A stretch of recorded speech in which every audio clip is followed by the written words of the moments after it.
The Caligula Murders, Part 13. A week passed. Silence, except for the occasional flesh crawler, easily dealt with. The symbol, embedded in the earth, was slowly forming a cube. It felt like a cage. Then, him. Nyarlathotep. He was everywhere, a lurking presence. He'd stand outside homes, peering in with swirling tentacles, his gaze lingering on the residents.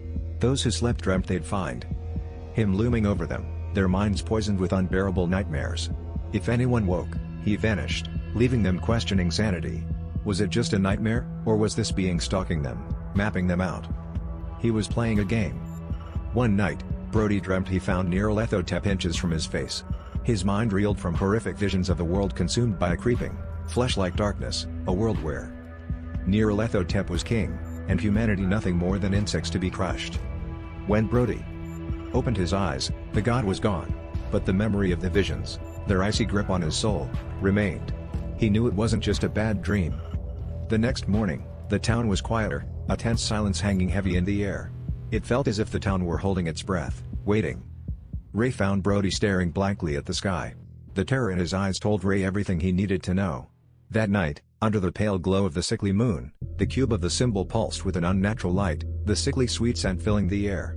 A low hum resonated from the crater, a vibration that felt like it ran through their bones, shaking them to the core. Then, it split open, not in a violent eruption, but with a slow, deliberate crack, revealing a darkness so profound it seemed to swallow the light itself. Something emerged from this abyssal maw, something huge and indescribable, something that chilled them to the bone. It was ancient, older than time itself, and its presence was a palpable weight, suffocating and inescapable. Nyarlathotep was insignificant compared to this being. This was the architect of the nightmare.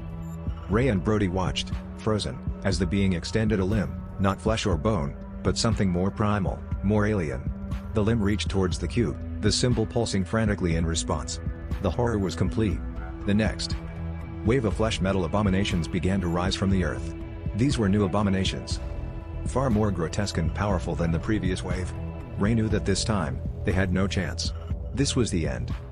As the colossal, ancient entity rose completely, it let out a deafening roar, and the sky turned black. The world was ending. And Nyarlathotep watched,